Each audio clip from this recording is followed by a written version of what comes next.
Good morning, world. I am Judy, your web based therapist, making therapy accessible and convenient for our clients in Florida and New York, and of course, sharing information worldwide. Today, again, we are having another live discussion. Thank you guys. Thank you to everyone who's here already. Good morning, and thank you guys for being here. This is one of those things that I have been looking forward to doing. I've wanted to do more live interactions, and I'm really glad that I am getting the opportunity to do a lot more of these lately. And I thank you guys so much for putting up with my long-windedness and coming through and hanging out with me. So this morning, we're just going to hang out for a little bit and have a conversation about mental health and specifically focusing on ADHD. We know ADHD. I've been following the analytics. That's my new word now. I have been following the analytics of the channel and noticed that ADHD has been a big topic for this channel. A lot of the people who come to this channel come here specifically looking for information on ADHD and ADD and things like that, and which is why I started doing a whole lot more of it. So I wanted to do a Q&A. It looks like we don't have that many people in here, but hey, it looks like we have a couple people here. So good morning, couple people that are here. I don't know who you are, but good morning. So I guess while we wait, we can chat about a couple things. First, I want to say that we do have a couple of different other conversations coming up. One of them is on Monday. It wasn't even planned, but on Monday, this coming Monday, I'm gonna do what is it called? Another live conversation on mental health and what I believe is a perfect storm tsunami type mental health crisis that's coming up, that we're about to face and that nobody's really talking about. So on Monday, I want to talk about that a little bit. So let's jump in. I see we had a couple more people in here. Do you guys have any questions, any thoughts, I don't know. No. Let me see. A couple things that I looked up while as I was getting ready for to come do this was the numbers. We know with ADHD, one of the things that's been happening is that there is this idea that ADHD is a childhood disorder, that we expect, or we know we've accepted even, that there is such a thing as ADHD for children. But when it comes to adults, it's not as accepted. It's not as common. People don't really see it as a thing. And one of the videos, I think I posted that this week, I was talking about things that, I think that was yesterday. I was talking about things that I wish people would stop doing to people with ADHD. And one of them is denying that the existence of ADHD, because a lot of times we have these people who believe that, hey, yeah, you need to work harder, you need to try better, you need to try harder, you need to do this, you need to do that, which is not true, because people with ADHD are trying as hard or maybe harder than anyone, but because of their ADHD, they struggle. And one thing I want to remind people is that even though you are in a world where someone may be denying the fact that ADHD is a thing, the fact that you have ADHD, that does not mean you have to retract or retreat. It doesn't mean that you have to accept their lack of understanding or their choice not to believe what is going on with you. A lot of things that are not visible, people have difficulty accepting. People have mental health faces that a lot, because the scars of mental health are not necessarily when you're hurting inside, it's not, people can't see it. So that's one of the reasons that sometimes it's difficult for to get the help that you need. So, but the main thing to remember is that you have to keep pushing. You have to keep advocating for yourself. You have to insist. People will not just give you things because that's what they feel like, because they feel like doing that. People are not just going to decide, hey, you know what, it feels good, or it's a nice thing to do to be nice or whatever. So it's up to the person, and then you start going into where we're talking about the people around them. Right now we're wrapping up Mental Health Awareness Month, which is great. A lot of good things have happened. A lot of people have we are doing a little bit better bringing awareness to certain things, but I think one of the things that needs to happen is that we need to continue it. Mental health awareness and ADHD awareness needs to be more than just a month. It needs to be a 24/7 thing that we're doing all the time, because ADHD and other mental health conditions that people are facing are not just a today thing. They're not just something that happens right now. They are things that happen that people face all the time, every day. So it's important that that we're paying attention. I see we have a few people. Hi. Um, but so the another thing I wanted to talk about was the prevalence of ADHD. I was one of the Hi, Sarah. How are you? Thank you for speaking up. You guys have been so quiet. Hi, Sarah. Do you have questions? While I wait for questions, ADHD, or let me rephrase that, adult ADHD actually impacts about 4.4% of US adults. And that's not 4.4% of adults in the United States are living with ADHD. So that's not when you think 4.4%, it sounds like a relatively small number, but we're looking in the millions. I don't remember the exact number, but I think it was somewhere around 9 million was what I got. So it's not something that's impacting two people. It's something that's impacting a lot of people. One question that I've been asked a lot is whether or not ADHD is something that you can outgrow, because a lot of people think that kids have ADHD, children, your little 3-year-old or your third grader has ADHD, but people forget that third graders and 3-year-olds grow up and become adults. So that's one thing. As we're wrapping up ADHD Awareness Month, one of the things that I would really love for people to get and for people to start thinking about is the fact that children with ADHD don't just grow up and suddenly their ADHD vanishes. Children with ADHD grow up to be parents with ADHD or adults with ADHD. And sometimes those adults become parents with ADHD who are raising children and having to do all the adulting things and be adults with that ADHD. So that's just something that to be mindful of. You guys, hi. I see we have a few people here, but you guys are so quiet. Please, if you have questions, I would really love to answer any question. And if I don't have the answer right now, I'm pretty good about saying, hey, I don't have the answer today, but I'll definitely find that answer and share it with you later, or share it in a video on another time. So if you have questions, please do share. Please do ask. I love questions, and questions make me feel like I'm having less of a monologue. So if you're out here, please say hi, wave, hello. Hi, everyone that's out here. No, we're being quiet still. Okay. The ADHD medications is another issue that has been debated. I'll just put it that way.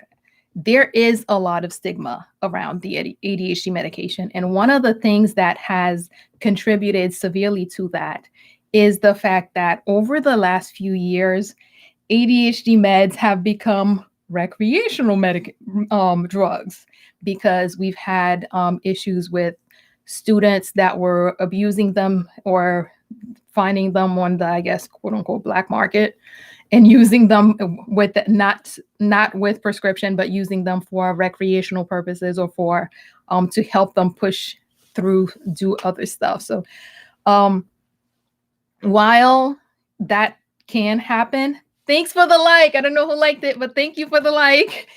While that can and does happen, one of the things that we need to remember is that any medication, oh, I got another one. Thank you.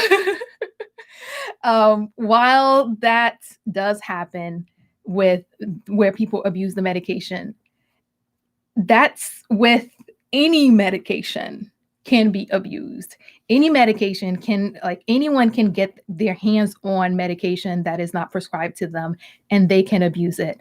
So we should not be allowing people to change the dialogue around medication into what's happening right now, what's happening with other people that are choosing to abuse the medication, because that's not. And the other thing we cannot allow people to do is deprive those who need the medication because others have been abusing it. Because that's one of the things that we know has happened with a lot of the pain management medication, where sometimes you need it, but you can't get access to it because it's so highly restricted because of people abusing it. We want to be very mindful of advocating for children and adults and so it's only children, adults, and everyone in between, I guess, who has ADHD and need the medication. So we can't allow society or other people to shift the dialogue so that ADHD medication becomes this drug thing that people are doing things with, and not the medication that is very helpful with people, for people.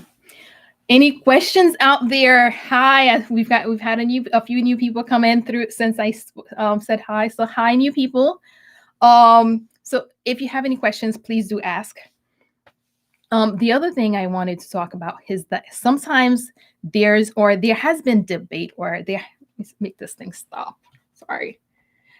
There has been questions and debates about the medication on whether or not it works and things like that.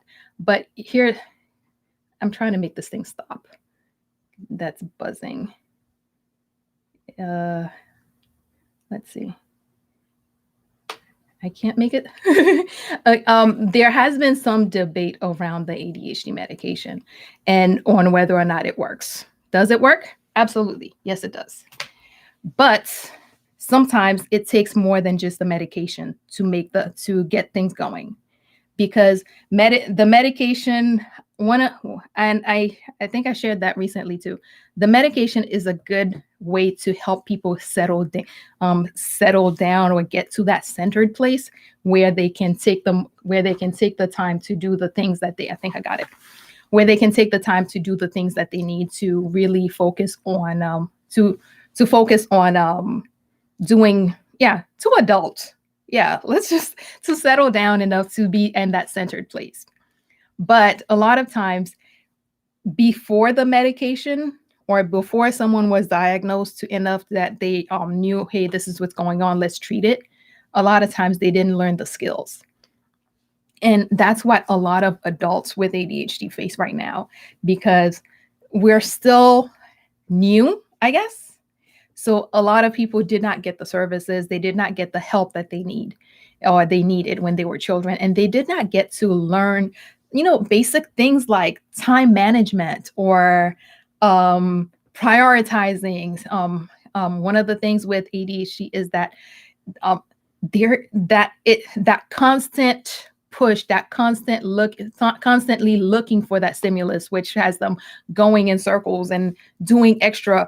I often refer to people with ADHD as multi-starters, because they can start 100 projects all at once.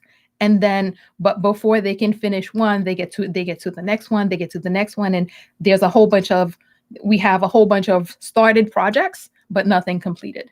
So one of the things that works, that the medication does, is get people to settle down to the point where you can look at, oh, okay, what's going on? But if you did not learn how to manage a calendar, how to prioritize things, how to do your basic executive functioning as a child, they can give you all the medication in the world. You may still struggle because you didn't learn certain basics. So the first thing that people should be doing once they start the medication is finding help to get to, or to start doing, or to start learning those things that they did not learn as children. Again, I keep going to back to time management, because time management is a big one, because that's the one. Oh, I got another like and a few more people. Thank you guys for coming. Please say hi, speak in the chats. If you have any questions, please ask. Yeah, so one of the things is that if you don't learn it as a child, the medication does not give it to you.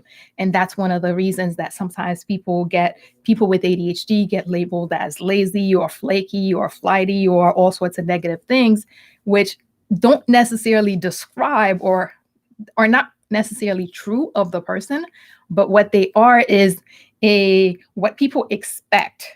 Okay, these behaviors seem to be, hey, maybe you don't care, that's why you do this. Maybe people make assumptions of why things are happening or why people are doing certain things. Hey, Orville. Hey, I remember Orville. Hi, you're back. Welcome back. So yeah, sometimes people get labeled with certain with these things because we don't expect ADHD to be a thing. We don't expect adults to have difficulty remembering, hey, pick up your child. That's not a thing. We expect that when you're old enough to be the parent of a child, you're old enough to remember to pick up that child. But they don't realize that, hey, with ADHD, you have hyperfocus, and someone may be deep in a trance somewhere working on something and they forget. Hyperfocus is not, Sarah says, I have ADHD, but I don't know if I can activate hyperfocus or not. The thing with hyperfocus is I've learned that it's not a thing where you turn on. There's no hyperfocus switch. Actually, recently, I think I shared a couple of videos where I talked about things that can help you get to hyperfocus, but there's no hyperfocus switch. It's not one of those things where you decide, but there are certain things that you can put in place to increase your chances. In one of the videos, I believe I talked about the importance of having workplace that allows you to, or that creates an opportunity for you to have that undistracted time to work. That's one thing, that not being distracted. One of the most important things to getting to hyperfocus is being excited, being enthusiastic, and enjoying what you're doing. So one of the things that I recommend is that people try to find a way to make the laundry fun. Okay. Whatever it is that you're doing, find a way to to connect something to it, find a way to bring some enjoyment to it. That helps a lot. And the other thing is that finding things that you can do, and finding, I don't know what is it. I think the lights are messing with my eyes. The other thing about it is knowing your on window. I talk about the on window a lot because the on window is super, super important. Your on window is when you're on, like you're on. So that's the time that you're most effective. That's the time that you're most efficient. That's the time that you do your best work. It may be right after you take your meds. It may be an hour after you take your meds. It may be in the morning thing. It may be an evening thing. We all have our own little on window. And I believe I also have a video talking about how to find your own window, or things that you can do and the best way to find your own window is to track your work, to track your day. Having an agenda, having a calendar is a good way to help with that, to help with tracking your progress and how you're doing. Because when you can determine, hey, this is when I'm my most productive, and you start focusing on, hey, let me do the important things during my most productive time. For example, I am a morning person. Okay. I did not just say that. I misspoke. I misspoke. I definitely see. I'm so not a morning person that I just identified as a morning person because it's too early. I am a night owl. I am not a morning person. So when I need to get something done, when I need to get things done, I may like when I really need to focus, I I plan it for the evening because I can spend a whole day at my computer and write 2 sentences. And between 12 a.m. and 4 a.m., I can write 10 pages. So one of the things that I do is when I have to do things that are important to me, I try to put some evening time because I know that my brain just really flips on and kicks in the evening.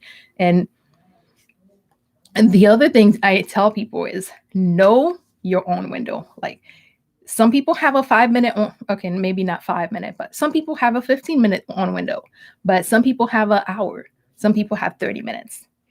If your on window is 30 minutes and you're scheduling things for an hour, that means you're getting 30 minutes of good, productive, really nice work. And then you're getting 30 minutes of, okay, I need to do this. Okay, I need to focus. Okay, focus. Okay, focus. Okay, focus. So essentially you're wasting 30 minutes. If your on window is 30 minutes, you put everything into 30-minute breaks and 30-minute time slots, and then you put a break in between. Because after you take a break, you will likely have you have another on window coming up. You have another block coming up that you can use. But before you can use that block, you need to first give your body and your brain a little bit of time to step back, refresh, and get some jump started again. So I hope I helped or answered the question, Sarah. I know I went on a whole long. I am long-winded, unfortunately. That is which makes no sense or which does not help when you're dealing with ADHD. One of the things I struggle with is with my ADHD videos. One of the things I struggle with is trying to get them to be shorter because I want them to be shorter, but unfortunately I'm long-winded. So yeah, I'm working on that. I really am. I'm working on that. Do you guys have any questions out there? You guys are so quiet. And thank you for the questions, Sarah. Let's see, what else did I want to talk about? Let me look for. I have a little note thing. I get anxious about time passing when I have so much things to do, so I end up not doing it. Oh yes, Jason. That I will come. I'll come back. Let me see. Orville says, "Excellent point. I try to get everything done during the on window. If I don't, I usually lose focus." Yes. I'm gonna come back to your question, Jason. I'm just gonna address that one right quickly. Yes, the thing is, the on window is what you got. A lot of times we try to push through. Pushing through does not help. Pushing through just wastes a lot more time. So it's the ideal situation is to just work within your own window, take a break, and come back. If you don't do that, whatever time you try to stretch it, whatever time you try to push it, is time that you're wasting. Instead of trying to work 30 more minutes, take a 10 or 15-minute breaks, and then come back and work for 20 minutes. You'll get so much more done in that 20 minutes than you would in the 30 minutes when you're trying to push through. That's just how it is. Your own window is your own window. If you don't work anything outside of there is time that's being wasted. Jason, you are absolutely, absolutely correct. This is how it works. We focus, and this is not even just with ADHD. This is all of us, whether or not we have ADHD, we have this thing of the more we have to do, the harder it is to do anything, because the more we have to do, the less it feels ginormous. That's why it's so important, and especially for ADHD management, I recommend that people have calendars, which I know is like the one of the worst things to say to a person with ADHD is, "Hey, have a calendar." But that's what helps, because a calendar, here's the first thing.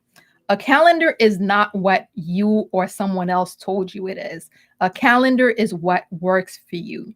If your calendar is having a post-its that you outline somewhere, that's your calendar. I know a lot of people have been pushing the bullet calendar. And what one of the for me one of the biggest things is I like things that beep. So I use things like a Google Calendar or an Outlook calendar um, that's always there and can always beep when it's time for me to do things. But in addition to that, and I will try to see if I could remember to link the video, I like to use a whiteboard. When any client that I work with who has ADHD, one of the first things I push is, hey, we need to get that whiteboard. Go to whatever your local store is and get a dry erase board, get some markers, and get those little magnet things. We have a whiteboard. Having things in front of you helps. But the most important piece of it, if you do nothing else, the most important piece of it is putting everything in a time slot. Because what happens is you have 10 things to do and you only have 24 hours in the day. So you're looking at it and it's like, oh, I don't have time to do this. I don't have time. I don't have time. I don't have time. But once you start putting things on a calendar, once you start scheduling things and you realize, oh, okay, this is likely going to take me 30 minutes. This will take me 10 minutes. So as you put things into your day, then you realize where they fit in. Then it's less anxiety producing because you're not so worried. You're not so focused on, hey, how do I make this work? Because you've already looked at your calendar and you realize, hey, I can do this. There's only 3 hours worth of stuff to do when I have 8 hours to do it. So scheduling things helps a whole lot. And you can do your schedule. You can do your schedule any way that works for you. My schedule is not your schedule. Your boss, your employees, your parents, don't focus on doing what they do. What works for you. And very, very, very, very important, stick with your own window. Don't try to read for an hour when you have a 30-minute own window. Don't try to do 2 hours worth of work when you have an hour on window. One thing that I think Sarah mentioned that, Sarah was talking about the hyperfocus earlier. If you do end up getting into hyperfocus, it's great. You will likely work through and be done with the task. But unfortunately, like I said, there's no hyperfocus switch. So if you're, so you can't really rely on it. So the ideal situation is to create environments that allow you to work, even if all you're doing is working in 30-minute, and like if you're doing 3 30-minute blocks, like followed by a 5 or 10-minute break, make sure you do that. Any other questions? Thank you guys. Thank you so much for the questions in the comments. Let's see. No, we don't have anything new yet. Medications. One of the other issues that people have with the medication has been that whole thing of people seeing that a person who is overly or not properly medicated. Oh, let me answer Jason first. Sometimes when I get instructions, I thought I get it, but after like 3 seconds, I suddenly realize what my boss actually meant. It sucks. That's okay. But one thing that you can do is, what do you call it? Reflect, meaning that when you're talking to someone and they say, hey, Jason, I need you to come in at 3 p.m. and have this meeting, blah, blah, blah, yada, yada. And then you first write it down as they're speaking. And then the next thing you do is reflect it to them so that you tell them, hey, from what based on what I just heard, it sounds like you're asking me to come in at 12 and do ABCD. Is that correct? This gives them an opportunity to say, no, this is not what I meant. And then clarify what they mean. Because yeah, the last thing you want is to go out and start doing things and then realize, oh, okay, that's not. But one of the things that I recommend for staying focused is taking notes, because taking notes, one, is giving you a reason to listen, and it's giving you an opportunity to process. And you don't have to sit there and take longhand notes of full sentences. You can do quick bullets of, okay, this, you hear this one thing and it sounds like this sounds like an important point to you. You note it as something important. And then when you're done, then you can reflect and you can have that conversation of, let's get some clarity on what I think was done or what I think was said. Another option is, if you don't have the opportunity right then and there to ask questions or discuss something with someone, a follow-up email works really well. Per our conversation, you would like me to do 1, 2, 3, and then follow up with ABCD. That way you're making sure that you know exactly what is being asked. You know exactly what you're doing, what you're being told to do. That way you're not wasting time doing, you're not wasting time doing stuff that's not doing the wrong thing. Yeah, that's the best way to put it. So make sure, does that help? Does that sound like something that's doable, Jason? While you guys are here, if you're here, please take a moment and press the like button, I think, or is it the thumbs up? I don't know, the thumbs up. Yeah, that would be awesome. I would love to see more likes. Any other questions? Thank you so much. I appreciate the tips. Oh, my pleasure. My pleasure. That's what I love. I love being able to share and help people. So if I can do anything, if I can assist, I am always happy to do it. Any other questions? What do you guys have? Any questions, any thoughts, any concerns, any experiences? Because with ADHD, there is always, or with anything in our society, there's always a fun experience to share. I was going to say something about the medication earlier. So, or did I already say that? Yeah, I think I did. Another thing that we've often talked about with ADHD is how what non-medicinal things people can do. When I worked with children, I haven't done that in a while, but when I worked with children, one of the things that I would normally do, which sometimes the teachers were a fan of the fact that I took this kid out of their class, but the teachers were not a fan of the fact that I took the child out of their class into the playground and they were playing. With ADHD, a lot of times because your body needs that break, it's important that you're scheduling it in, and that you don't just schedule a break to sit at your desk. You don't just schedule a break to go and do the same thing that you're doing. Don't take a break and go on social media sitting on the couch still. Take a break and activate your body. Take a break and give yourself the opportunity to release some of the energy that you've been building up.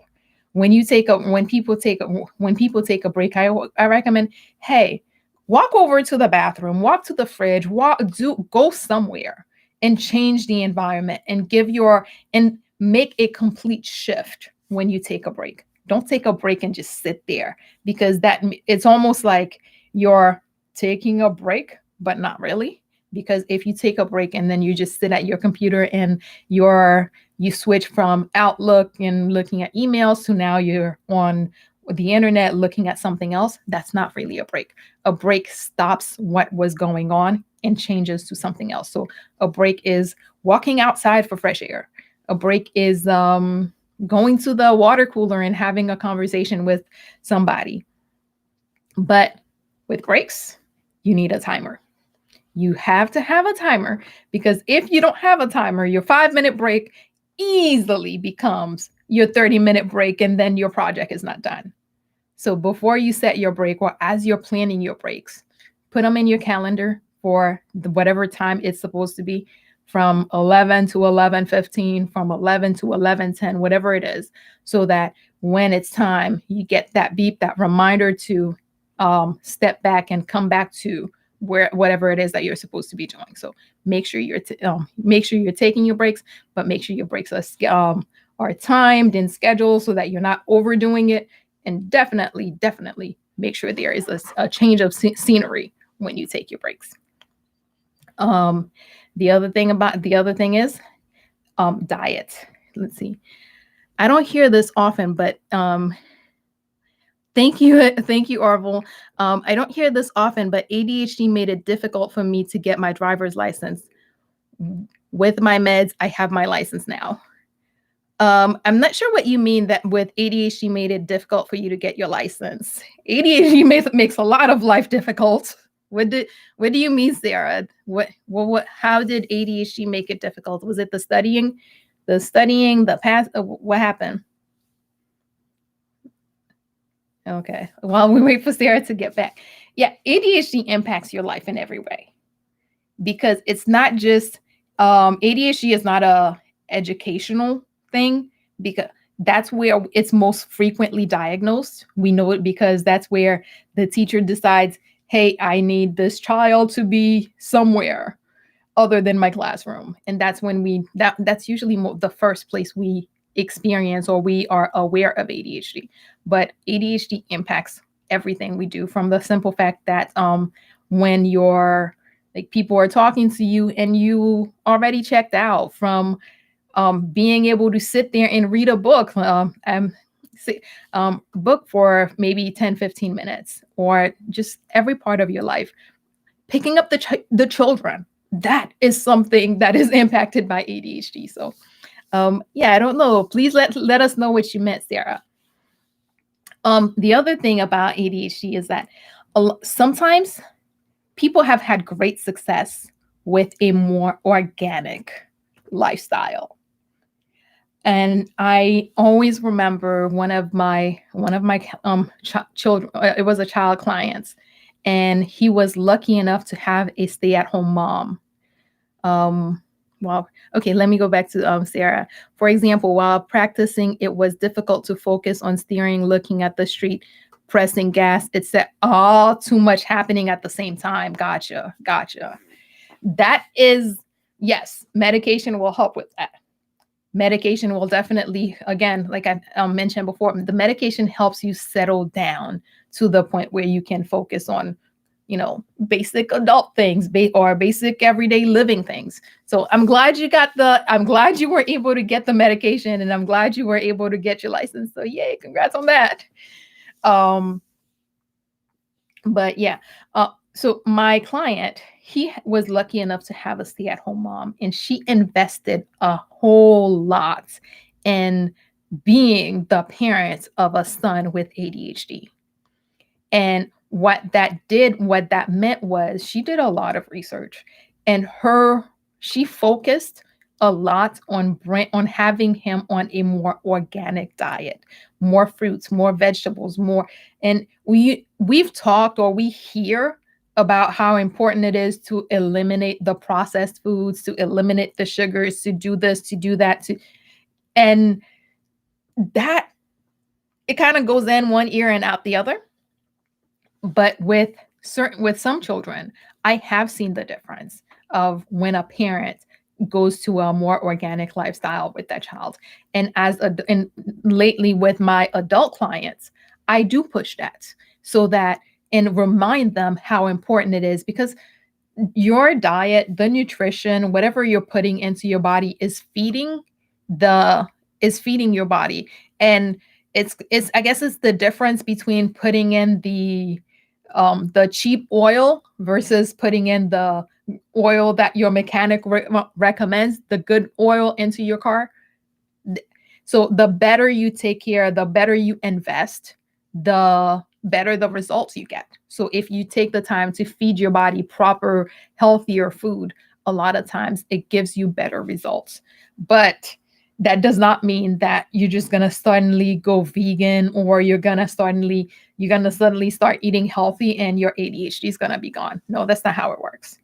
How it works is you start eating healthier, you start feeding your body better, and then what happens is your body starts getting better, but you still need to keep doing the same stuff that you had been doing. You still need to put in the work.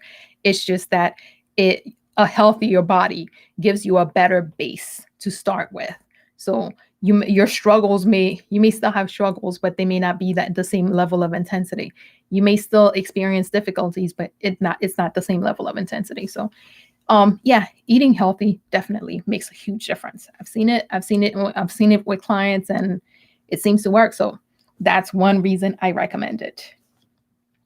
Let's see, any other questions, any other thoughts? We've had people come in and out. So if you're here and weren't here when I said hi. Khadija said, oh, her name is Khadija said. That's awesome. So Khadija said, I just switched my diet to primarily Mediterranean base, and so far I feel a difference. You will. You definitely will. The more you focus on, and that's not even just for ADHD. That's for everything. The more you take care of your body, the stronger the base it gives you to handle everything else that is happening. If you can keep up with that Mediterranean diet, you will see definitely a gradual difference as your body adjusts, and because it's the difference between the cheap oil, which is still oil in your car, and I don't know a good grade oil that I should say, but in the really good oil that your mechanic says, yeah, this is what you should invest in. Actually, gas is one of the difference I could have used. Like when I first got a car forever ago, I was told that, hey, put the 87, not the 87, put the 89 between, because it was a good balance between the 87 and the 80 and the 90. And then I did that, and my car ran a specific way. And then when gas prices became higher than mortgages, I started realizing, okay, I'm going to go to 87 now. My car had a fit. My car was not having it. My car had an absolute fit. And it was because, hey, it was used to something different. And when I did at one point consider going back to the 89, I noticed slight bit of difference, but by then my car was a little bit older, so the difference wasn't that great. But yeah, putting the quality of stuff you feed your body, the easier it is for your body to process and be there to do all that stuff that you need it to do. But things like exercise, sleep, also super important. With ADHD, a lot of times one of the things that happen is that you get so caught up in something. For instance, right now, social media, television, and there's a whole lot of life to distract you. And I mean, come on, the YouTube black hole, seriously, there's a lot in life to distract you. And it's very easy to get distracted. So one of the things that I tell people, put everything on the schedule, including bedtime. For a lot of people, bedtime medications coincide with bedtime. So if you don't have a scheduled time to go to bed, and you don't have a scheduled time to take your medication, then one thing that happens is it's 2:00 in the morning. Oh, I forgot to take my meds. And then now you don't get the proper sleep. You don't get the proper everything. Put it in your phone. Most of us keep our phones with us all day anyway. So just put it in your phone.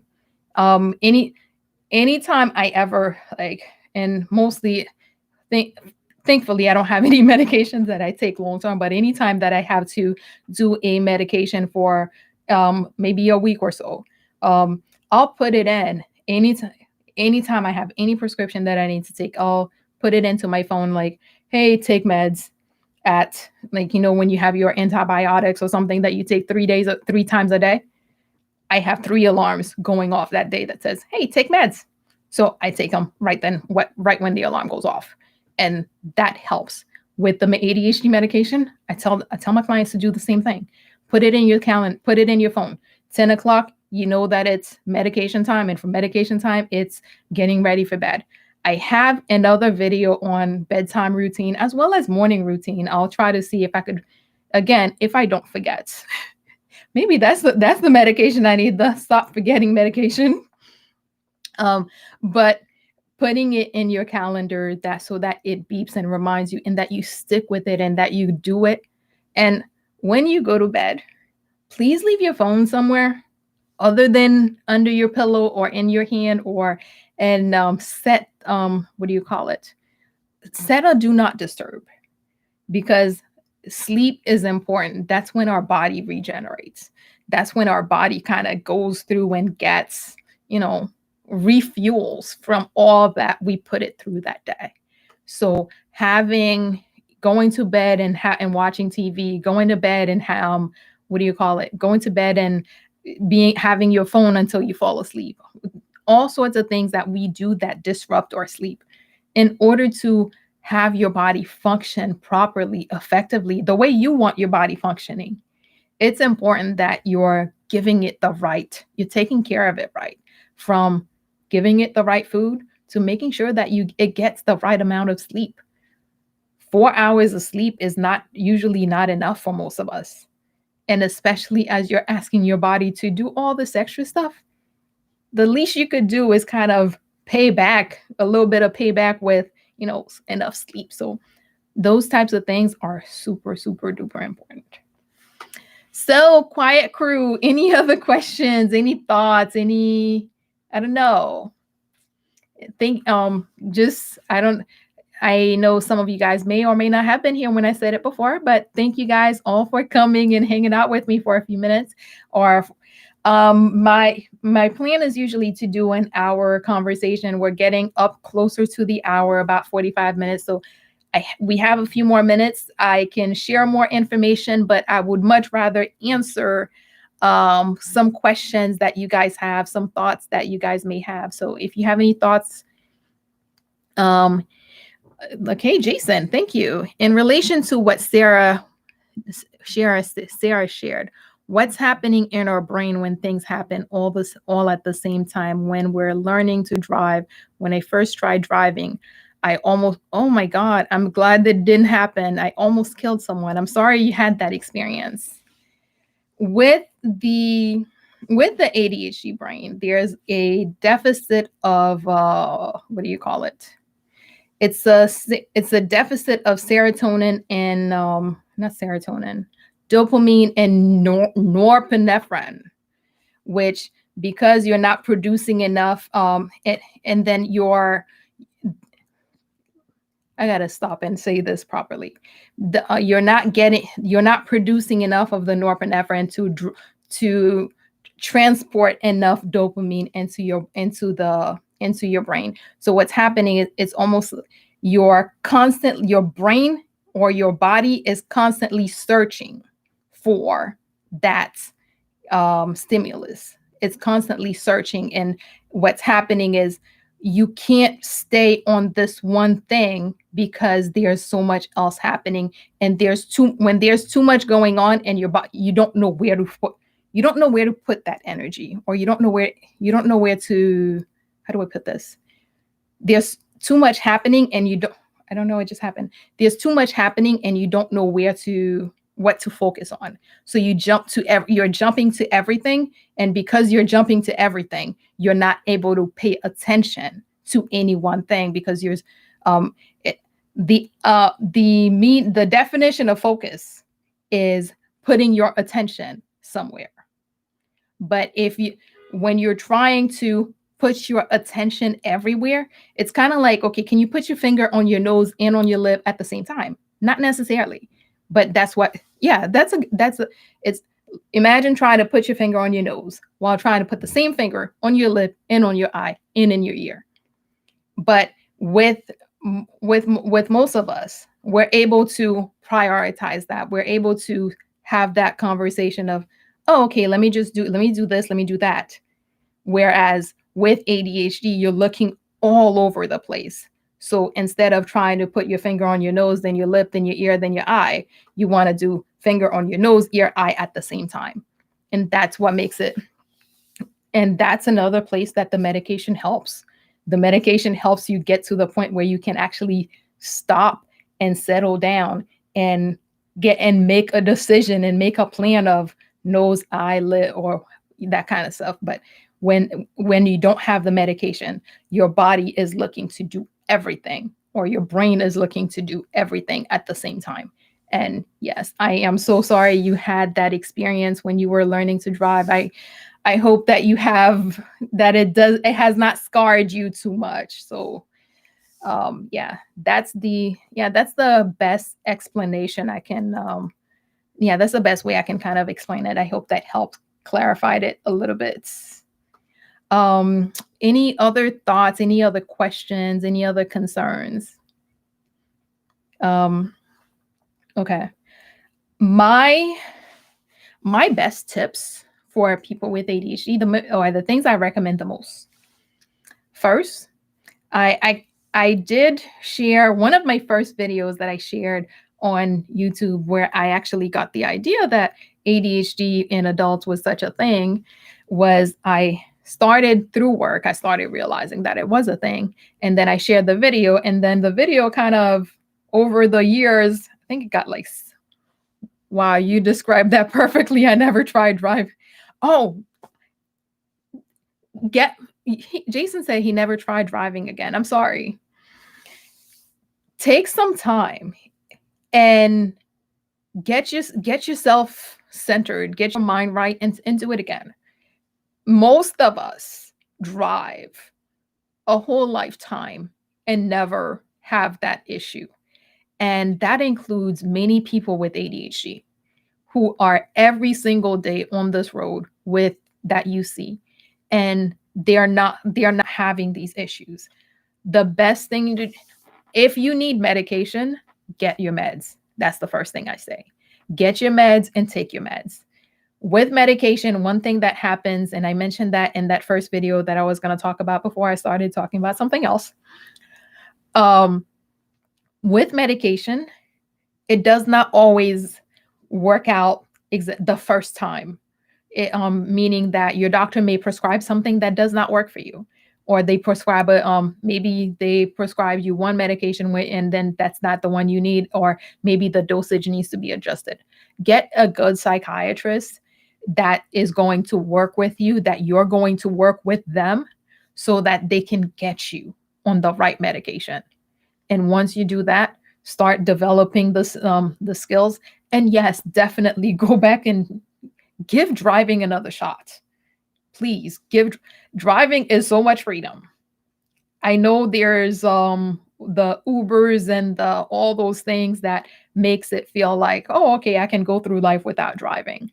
But driving is a lot of freedom. So if you have not tried it, again, get things in place that you need to get in place and give it another shot.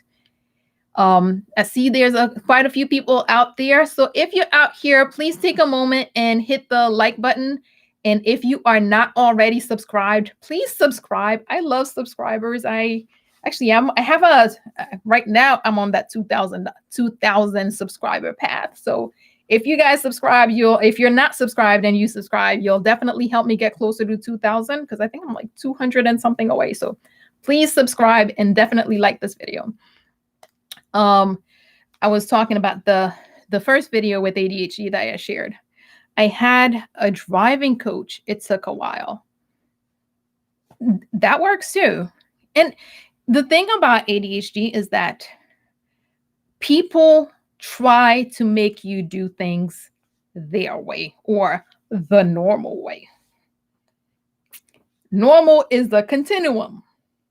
That includes people with ADHD. Instead, don't work with someone, don't let people or society push you to be normal. You're perfectly fine the way you are. You just do things differently. than some other people.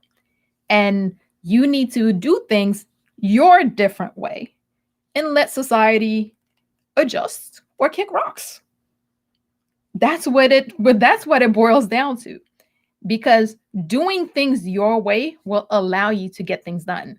Doing things the way that works for you will allow you to get things done, and they'll be done right. That's the other thing. Your way will get it done right. But trying to fit into the mold of normal is where people struggle. People with ADHD can learn. They actually, most people with ADHD that I've met are actually brilliant. But because school systems throughout the world try to teach normal children and they try to make people with ADHD normal children, a lot of times people with ADHD struggle. But when you have that, when they get to that point where they're learning in a way that works with their ADHD, they thrive. So same thing. I like Sarah's or I don't know if it was a recommendation or a share that she had a driving coach. So that may be something that could work for you, Jason. But just make sure that you get a driving coach who knows that, hey, Jason has different ways that he does things, and I need to adjust my instruction, my coaching to work with Jason. So that's the best thing to do, is just learn to accept being you, and don't allow society to determine or dictate who or what or how you should be, because there's absolutely nothing wrong with any of us, whether or not you have ADHD or anything else that you could have. We are perfectly normal. We're perfectly awesome. We're great as us. We're probably most of us are the best version of us that there could be, or actually maybe not quite the best, because we could always be better. But we need to focus on being us. We need to focus on being the individual that we are, and not allow society or anyone else to tell us that this is not this us, this who we are is not good enough, because it is definitely good enough. It is better than good enough. It works. I mean, seriously, there's only one you in the world. There's only one you in the world. And yeah, no matter how they try, no matter who tries, they can't replicate this. So focus, don't allow anyone to make you feel less than, or make you feel like you're, just because you have ADHD, you're less than, you're not able. Yeah, she was a professional driving coach, and she helped other students with different disabilities. If you do get one, communicate. You have ADHD, just try to be patient. Yes, meds help for me. Okay, perfect. Okay, so that works. So yeah, Sarah's saying there. I didn't even realize that was a thing, that there was such a thing as a professional driving coach who worked with people with different needs. So that's awesome. That's really good to know. So if I ever run into someone who has that, I'll make sure I bring it up as something that they can look into. So thank you for sharing that, Sarah. We're getting to the top of the hour. I'm gonna run through my quick recommendations, but while I do that, if you have any last minute questions, any concerns, any thoughts, please do share them so that I can answer them before I log off. So the first thing I recommend is definitely that psychiatrist. You need to have a good psychiatrist to work to get your meds right. If your meds are not right, it feels like the meds are not working, or it feels like the meds are not necessary. That if your meds are not right, it really defeats the purpose. So make sure if you're going to do meds that you look at getting a good psychiatrist.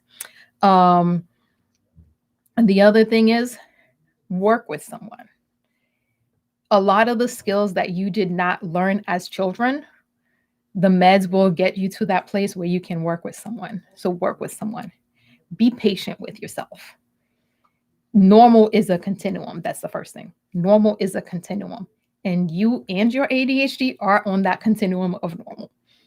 And I'm trying to not be mean and say that normal people, or the people that think that they are normal, are usually the weird ones because they're the ones that are trying to make everybody else like them. And you're like, I don't want to be like you anyway. So don't let people make you feel that ADHD or having ADHD makes you different. Or actually, it does make you different because we're all different and you're good different. So don't let people make you feel like ADHD makes you bad different. Schedules, put everything on the schedule, picking up the children, feeding the children. That's important. If you have them, you have to feed them. Feeding the children, that should be on the calendar. Anything you have to do should be on your schedule. And use things that beep. I love things that beep because things that beep will remind you that, hey, you have something to do. You have something you're supposed to be doing right now. So make sure that if you have whether it's it's your Google Calendar. Google, I need what do you call it? If anybody from Google hears me, I need to start getting commission for recommending your calendar. Your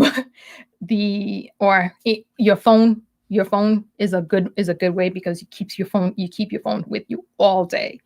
I use whiteboards. I have my clients use whiteboards because it helps when something is right there in front of you. So if you can, I will, again, I mentioned that I would post the video.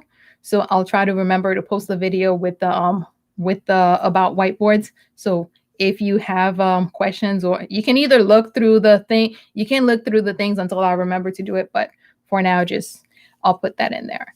And ADHD does not make you less than anyone. ADHD makes you exactly you. ADHD makes you perfectly you. So don't allow anyone for any reason. And ADHD is not something that you need to make up for.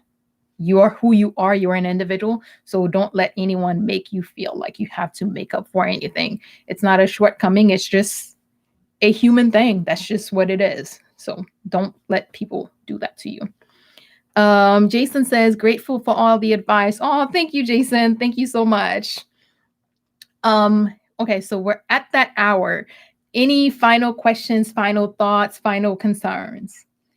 And I don't know if you guys could tell me how you felt about today. If you liked today, if you think I should do this more often, if you would participate if I did this again, any thoughts, any comments, any whatever that you guys want to share, I would love to hear. Should I do this again? Yay, nay, maybe? Let's see. Okay, we're quiet again. All right. I will take that as a maybe. All right. So since there are no more thoughts okay. So thank you, Orville. Thank you. So I got one vote for yes. I'll take that. I got one vote for yes. My plan, my thoughts, my wish is to see if I could do these maybe every couple weeks or so. So, thank you, Jason. He says, yes, please. Thank you. Orville says, yes, please. I'm hoping to make these maybe a couple times a month that I would do just regular mental health chats. And again, today, October is Mental Health Awareness Month. So I wanted to, Mental Health ADHD Awareness Month. So I wanted to take some time and just talk about ADHD for today. So I'm glad we got to chat. If you have any if after the chat you have a question, please leave it in the comment, and I will definitely. I do check the comments and I do respond to the comments. So if you have comments, please leave them, and I'll take the time and answer them. On Monday evening, this Monday coming up, what's that called? I think that's the 2nd. I am doing another live chat, but this is talking about the mental health perfect storm that I believe is coming up, because right now we're kind of primed for this perfect storm of mental health crisis or mental health situation that we have coming up around this country. So I want to talk about that and just how and what we can do to prepare so that we are, as this thing comes up and we're faced with it, we're not caught off guard, and we're ready for it. All right. So if there are no more questions, I will gracefully bow out. Thank you guys so much for, I don't know why it says my battery's low when I just plugged so my computer was plugged in, but not really. I'm glad okay. So yes. now it just made me lose my train of thought. So yeah, I'm gonna continue doing these. And if you have any thoughts, any questions, please do share. On Monday, 7 o'clock. If you're around, please catch us. If not, then you can always catch the replay. Thank you guys so much for coming. Oh, I know what I was gonna do. I was gonna say shout out the people who commented. If you're here and you didn't say anything, thank you for being here, even though I don't know it's specifically you. Sarah, Orville, Jason, Khadijah, and I think that's all the people who engaged. Thank you guys for being here, and thank you for engaging. Thank you for your questions and your comments. And again, I appreciate you guys. Thank you so much for being here. Please reach out if you have questions or comments or concerns. And that will be all we have for today. Good morning, world. Have an awesome day.